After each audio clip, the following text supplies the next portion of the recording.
అందరికీ నమస్కారం అండి. గాయత్రిక హోమ్కి స్వాగతం. మనం ఎంతగానో ఎదురు చూస్తున్న దేవీ నవరాత్రులు మొదలవ్వబోతున్నాయి. అయితే దేవీ నవరాత్రుల పూజ సమయం ఏమిటి, ఎప్పుడు ప్రారంభమై ఎప్పుడు ముగుస్తాయి, అలాగే శుభ సమయం ఏమిటి, మూల నక్షత్రం ఎప్పుడు వచ్చింది, అమ్మవారి యొక్క అవతారాలు ఏమిటి, అమ్మవారు ఏ అవతారంలో ఏ రంగు చీరలో మనకి దర్శనమిస్తారు, ఎలాంటి నైవేద్యం అమ్మవారికి సమర్పించాలి, ఏ రోజు ఏ నైవేద్యం సమర్పించాలి అనేదంతా కూడా నిన్నటి వీడియోలో అప్లోడ్ చేశాను. ఒకసారి చూడండి, మీకు బాగా అర్థమవుతుంది. ఈరోజు వీడియోలో దేవీ నవరాత్రుల పూజ చేయాలి అంటే ముందుగానే మనం కొన్ని ఏర్పాట్లు అనేవి చేసుకోవాల్సి ఉంటుంది. దేవీ నవరాత్రుల పూజ అనగానే మనందరిలో కూడా చాలా సందేహాలు అనేవి వస్తూ ఉంటాయండి. అయితే మనం దేవీ నవరాత్రుల పూజ ముందుగానే ఇంటిని ఎప్పుడు శుభ్రం చేసుకోవాలి, పూజా వస్తువులు ఎప్పుడు తెచ్చుకోవాలి, 9 రోజులు పూజ చేయలేని వారు ఏం చెయ్యాలి, మధ్యలో పీరియడ్స్ వస్తే ఏం చెయ్యాలి, కలసం అఖండ దీపం తప్పకుండా పెట్టాలా, అఖండ దీపం కొండెక్కితే ఏం చెయ్యాలి, నాన్ వెజ్ తినవచ్చా, గర్భిణీ స్త్రీలు పూజ చేసుకోవచ్చా, వితంతువులు పూజ చేసుకోవచ్చా, ఆనవాయితీ ఉండాలా, ఉపవాసం ఉండాలా, రోజు తలస్నానం చేసి అమ్మవారి యొక్క దీపారాధన చెయ్యాలా, ఇవన్నీ కూడా మన మనసులో సందేహాలేనండి. ఈ సందేహాలన్నిటి గురించి ఈరోజు వీడియోలో మీతో షేర్ చేసుకోబోతున్నాను. వీడియోని ఎక్కడ స్కిప్ చేయకుండా చూడండి, అలా అయితేనే మీకు డీటెయిల్గా అర్థమవుతుంది. మనం దేవీ నవరాత్రుల యొక్క పూజ అంటే అమ్మవారికి చేసే పూజ చేస్తేనే పూజ కాదండి, పూజకి ముందు చేసుకునేటువంటి ఏర్పాట్లు కానివ్వండి, అలాగే పూజకి సర్దుబాటు చేసుకునే సామాగ్రి కానివ్వండి, ఇవన్నీ కూడా పూజలోకి వస్తాయి. అమ్మవారి పూజ చేయాలి అంటే తప్పకుండా మనం గుర్తుపెట్టుకోవాల్సిన విషయం ఏంటి అంటే, మనం ఎంత పూజ సామాగ్రి తెచ్చుకున్నాము, ఎన్ని పూలతో అమ్మవారికి అభిషేకం చేశాము, ఎన్ని పూజా వస్తువులు ఉపయోగించి అమ్మవారికి పూజ చేశాము అనేది ప్రధానం కాదండి.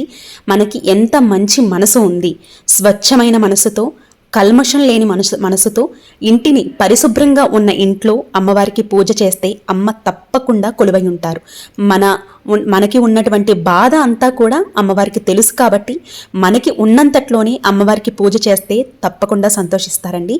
కాబట్టి మనకి ప్రధానమైనది మనసు ఏకాగ్రత, చిత్తశుద్ధి ఉండి అమ్మవారికి చిన్న బెల్లం ముక్కను సమర్పించినా కూడా అమ్మవారు తప్పకుండా అనుగ్రహిస్తారు. అయితే ఇప్పుడు ఫస్ట్ చేయవలసింది ఇంటినంతా కూడా శుభ్రం చేసుకోవాలి. మనం ఇంటికి ఆహ్వానిస్తున్నాం, ఇంటినంతా శుభ్రంగా ఉంచుకోవాలి. అమ్మ మన ఇంట్లో 9 రోజులు అంటే 10 రోజులు కూడా మనకు కొలువై ఉంటారు, ఇంట్లో ఉంటారు. కాబట్టి ఎక్కడ కూడా ఎలాంటి దుమ్ము ధూళి ఇలాంటివి ఏమీ లేకుండా, అపరిశుభ్రం లేకుండా పరిశుభ్రంగా చేసుకోవాలి. మనకి దేవీ నవరాత్రులు 2024 సంవత్సరంలో అక్టోబర్ 3వ తారీఖున అంటే గురువారం నుండి ప్రారంభమవుతున్నాయి.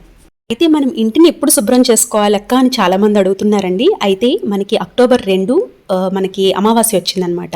అమావాస్య రోజు అసలు ఇంటిని క్లీన్ చేయటం కానీ, లేదంటే పూజా మండపంలో ఉన్నటువంటి వస్తువుల్ని తీయటం కానీ ఇలాంటివి చేయకూడదు. అలాగే అక్టోబర్ 1వ తారీఖున అమావాస్య కంటే ముందు రోజు అండి, అమావాస్య ముందు కూడా మనం పనులేమి మొదలు పెట్టము, అలాగే క్లీనింగ్ అలాంటివి ఏమి చెయ్యము.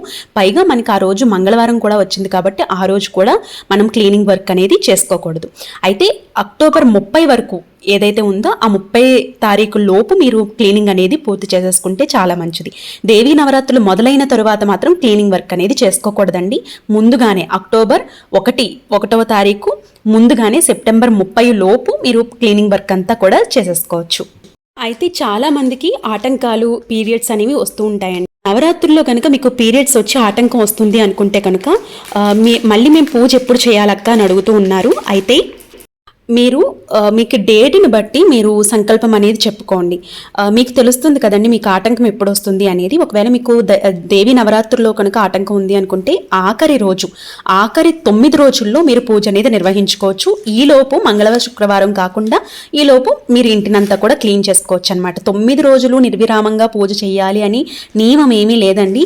కుదిరిన వాళ్ళు, సంకల్పం అనుకున్న వారు 9 రోజులు పూజ అనేది చేసుకోవచ్చు. ఒకవేళ మీకు వీలు పడలేదు అనుకుంటే ఆఖరి 3 రోజులు చేసుకోవచ్చు. లేదు అనుకుంటే ఈ 9 రోజుల్లో ఏదో ఒక రోజు మీరు పూజ అనేది నిర్వహించుకోవచ్చు అనమాట. ఈ విధంగా మీరు ప్లాన్ చేసుకుని చేసుకోవాల్సి ఉంటుంది.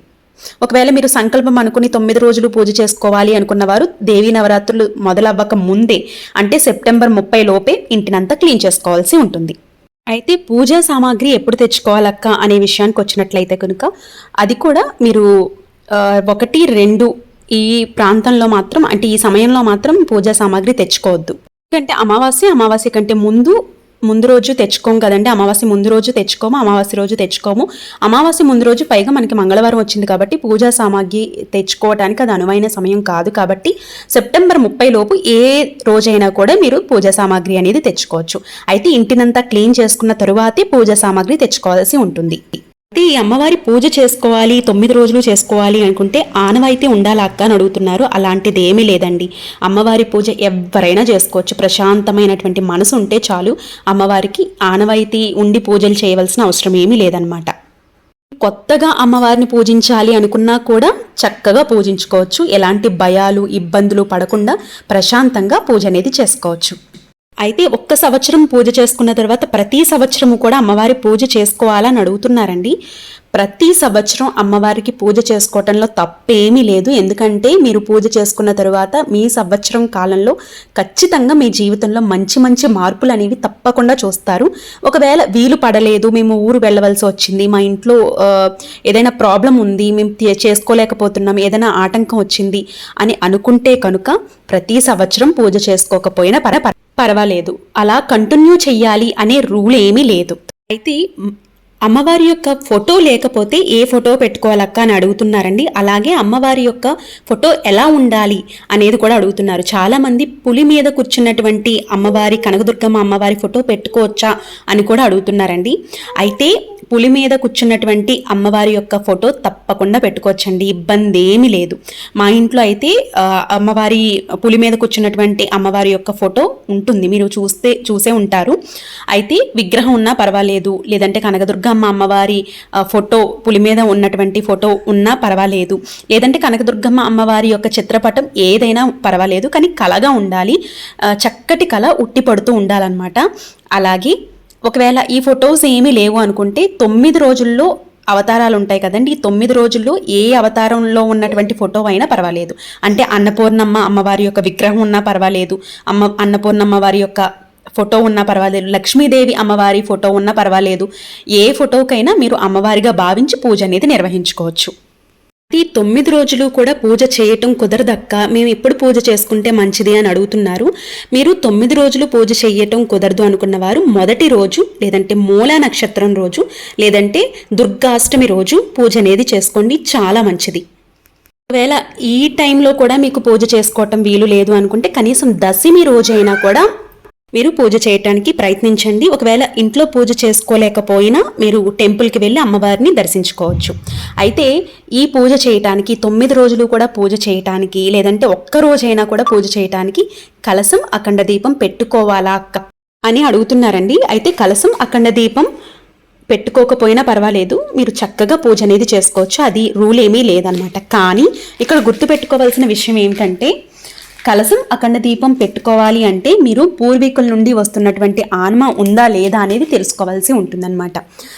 మీరు అప్పటికప్పుడు అనుకుని మేము కలశం అఖండ దీపం పెట్టుకోవాలి అని అనుకోకూడదండి. మీకు ఆనవాయితీ ఉంది అనుకుంటే పెట్టుకోవచ్చు. ఒకవేళ మేము కొత్తగా కలశం అఖండ దీపం పెట్టుకోవాలి అని అనుకుంటున్న వారు పెట్టుకోవచ్చు, కానీ దాన్ని కంటిన్యూ చేయాలన్నమాట, మధ్యలో ఆపకూడదు. అంటే నార్మల్గా పూజ చేసుకోవటం వేరు, కలశం అఖండ దీపం పెట్టుకుని పూజ చేసుకోవటం వేరనమాట. ఒకవేళ మీరు కొత్తగా కలశం అఖండ దీపం పెట్టుకుని పూజ చేయాలి అనుకున్నవారు మళ్ళీ సంవత్సరం కూడా కలశం అఖండ దీపం పెట్టుకుని ఖచ్చితంగా పూజ అనేది చేసుకోవాల్సి ఉంటుంది. అయితే కలశం పెట్టి అఖండ దీపం పెట్టుకోకపోయినా పర్వాలేదా అని అడుగుతూ ఉన్నారండి. తప్పకుండా కలశం పెట్టినప్పుడు అఖండ దీపం ఖచ్చితంగా వెలిగి ఉండాలి. ఎందుకు అంటే అఖండ దీపంలో అమ్మవారు కొలువై ఉంటారు కాబట్టి అఖండ దీపం ఖచ్చితంగా వెలగాలండి. కలశం పెట్టుకున్నవారు అఖండ దీపం తప్పకుండా వెలిగించాలి. అయితే కలశం అఖండ దీపం పెట్టుకున్నవారు కలశాన్ని 9 రోజులు ఎట్టి పరిస్థితుల్లోనూ కదపకూడదు. అలాగే అఖండ దీపం కూడా మధ్యలో కొండ అనేది ఎక్కకూడదు. అఖండ దీపం కలశ స్థాపన చేసుకోవాలి అనుకున్నవారు ఇంట్లో నాన్ వెజ్ అనేది నిషిద్ధం అన్నమాట. బ్రహ్మచర్యం పాటించాలి. ఉల్లి వెల్లుల్లి ఇలాంటివేమీ కూడా తినకూడదు. చాలా జాగ్రత్తగా నియమ నిష్టలతో ఉండాలండి. అంతేకాకుండా ఇంటికి తాళం వేసి, అంటే మీరు ఆ కలశం అఖండ దీపం పెట్టుకుని అఖండ దీపం అలా వెలుగుతూ ఉన్నప్పుడు మీరు పూజ అనేది చేసుకున్న తర్వాత ఇంటికి తాళం వేసి ఎట్టి పరిస్థితుల్లోనూ బయటకు వెళ్ళకూడదు, మీరు పొలిమేర దాటకూడదనమాట. అంతేకాకుండా మీరు బయటికి వెళ్ళాల్సి వచ్చింది అనుకుంటే కనుక ఇంట్లో ఎవరో ఒకరిని పెట్టి బయటకు వెళ్ళాల్సి ఉంటుంది. ఎక్కువగా కలశం అఖండ దీపం పెట్టాలి అనుకున్న వారికి ఏంటంటే మాలలు వేసుకున్న వారు దేవీ మాల వేసుకుంటారు కదండి, వారు ఈ కలశం అఖండ దీపం పెట్టుకుని పూజ చేస్తారు. లేదు అంటే నిర్మలమైనటువంటి మనసుతో అమ్మవారికి తప్పకుండా ఈ 9 రోజులు పూజ చేయాలి అనుకున్న వారు కలశం అఖండ దీపం పెట్టుకుని పూజ చేసుకుంటే చాలా మంచిదండి. ఈ సంవత్సరంలో తప్పకుండా మీరు మార్పులు అనేవి చూస్తారు. మీ జీవితంలో మంచి మంచి మార్పులు, మీ కోరిక అనేది తప్పకుండా నెరవేరుతుంది. ఈ నియమాలు అన్ని పాటిస్తూ పూజ అనేది చేయాలి. మన మనసులో చెడు బుద్ధి అనేది ఉండకూడదు, ఎవరితోని గొడవలు పడకూడదు, ప్రశాంతంగా ఉండాలన్నమాట. ఈ అఖండ దీపం మధ్యలో కొండెక్కితే అశుభమా అక్క అని అడుగుతున్నారండి. తప్పకుండా అఖండ దీపం కొండెక్కకుండా చూసుకోవాల్సినటువంటి బాధ్యత మనది. మధ్యలో ఒకవేళ అఖండ దీపం కొండెక్కింది అంటే ఇబ్బంది ఏమీ లేదు, కాకపోతే అమ్మవారికి ఒక్కసారి విన్నవించుకోండి. ఎందుకంటే అఖండ దీపం కొండెక్కడం అంటే ఏదైనా గాలివర్ణ కానీ లేదంటే ఏదైనా ఇబ్బంది వల్ల కొండెక్కి ఉండవచ్చు. అయితే అమ్మవారికి ఒక్కసారి చెప్పుకొని ఒత్తి ఏదైతే ఉందో ఆ ఒత్తిని తీసివేసి ఆ ఆయిల్ని అలాగే ఉంచి కొంచెం ఆయిల్ని వడ్డించి మళ్ళీ కొత్త ఒత్తితో దీపారాధన చేసి మళ్ళీ అమ్మవారికి పూజ అనేది చేసుకోవాల్సి ఉంటుంది. ఇక్కడ గుర్తుపెట్టుకోవాల్సిన విషయం ఏంటంటే అఖండ దీపం వెలిగించేటప్పుడు చాలా జాగ్రత్తగా నిర్మలమైనటువంటి మనసుతో ఎప్పుడు అఖండ దీపం వెలుగుతుందా అనేది చూసుకుంటూ ఉండాలండి. కొండెక్కకుండా ఉండేటట్టే చూసుకోండి. 9 రోజులు తలస్నానం చేయాలక్క అని అడుగుతున్నారండి. 9 రోజులు మీరు నార్మల్గా 9 రోజులు పూజ చేసుకుంటాము అనుకున్న వారు 9 రోజులు కూడా తలస్నానం చేయకపోయినా పర్వాలేదు, రోజు విడిచి రోజు తలస్నానం చేయవలసి ఉంటుంది. అయితే నాన్ వెజ్ తినకూడదు, బ్రహ్మచర్యం పాటించాలి. ఒకవేళ మీరు కలశం పెట్టి అఖండ దీపం పెట్టి ఒక దీక్షలాగా పూజ చేయాలి అనుకుంటే కనుక తప్పకుండా తలస్నానం అనేది చేయవలసి ఉంటుందండి. అయితే ఇక్కడ మనం 9 రోజులు కూడా పీఠం పెట్టుకొని అమ్మవారికి అఖండ దీపం పెట్టుకుని కలశం పెట్టుకొని పూజ చేయాలి అనుకుంటున్న వారు బ్రహ్మచర్యం అనేది తప్పకుండా పాటించాల్సి ఉంటుంది. ఒకవేళ లేకుండా మీరు పూజ గదిలోనే పూజ అనేది చేసుకుంటున్నాం, నార్మల్గా పూజ చేసుకుంటాం అనుకున్న వారు బ్రహ్మచర్యం పాటించకపోయినా పర్వాలేదండి. అంటే మీరు చేసుకునే పూజ నార్మల్గా అనుకున్న పూజే కాబట్టి మీరు ప్రతిరోజు పూజ ఎలా చేస్తారో అమ్మవారికి అలా పూజ అనేది చేసుకోవచ్చు. అలాగే నైవేద్యాల విషయానికి వచ్చినట్లయితే ఒక్కొక్క రోజు అమ్మవారికి ఒక్కొక్క నైవేద్యం పెట్టవలసి ఉంటుంది. అయితే ఇదే పలానా నైవేద్యమే పెట్టాలని రూల్ ఏమీ లేదండి. మీకు ఒకవేళ అవైలబుల్ లేవు అనుకుంటే చిన్న బెల్లం ముక్క పెట్టినా పర్వాలేదన్నమాట. మీరు చేయగలము అనుకుంటే ఒక్కొక్క రోజు ఒక్కొక్క నైవేద్యం పెట్టుకోవచ్చు. లేదు అంటే మీకు నచ్చిన నైవేద్యం అమ్మవారికి నివేదించవచ్చు అనమాట. ఇబ్బంది ఏమీ లేదు. ఎందుకంటే అమ్మవారికి మన పరిస్థితి గురించి తెలుసండి, మనకి ఎంత ఉంది అనేది అమ్మవారికి తెలుసు. కాబట్టి మనం ఎలా పూజ చేసుకోగలము అనేది కూడా అమ్మవారికి తెలుసు. మనకి ఉన్నంతట్లోనే మన ప్రశాంతంగా పూజ అనేది చేసుకుంటే సరిపోతుందన్నమాట. ఈ విధంగా ఈ నియమ నిష్ఠలు పాటిస్తూ అమ్మవారికి పూజ అనేది చేసుకోండి. 9 రోజులు కూడా పూర్తయిన తర్వాత మనం ఉద్యాపన అనేది ఇవ్వవలసి ఉంటుంది. ఉద్యాపన వీడియో అంతా కూడా నేను నెక్స్ట్ వీడియోలో మీతో షేర్ చేస్తాను. ఎందుకంటే వీడియో లెంగ్త్ అనేది ఎక్కువ అవుతుందండి, మీరు కూడా బోర్ అవుతారు. కాబట్టి ఈ నియమనిష్టలు పాటిస్తూ అమ్మవారికి మనందరము కూడా ఎంతో సంతోషంగా ఆరోగ్యంగా పూజ అనేది నిర్వహించుకుందాము. అమ్మవారి అనుగ్రహం మనందరి మీద తప్పకుండా ఉండాలని కోరుకుంటూ రేపటి ఒక మంచి వీడియోతో మళ్ళీ మీ ముందుకు వస్తాను. అప్పటి వరకు నమస్తే, మీ గాయత్రక్క.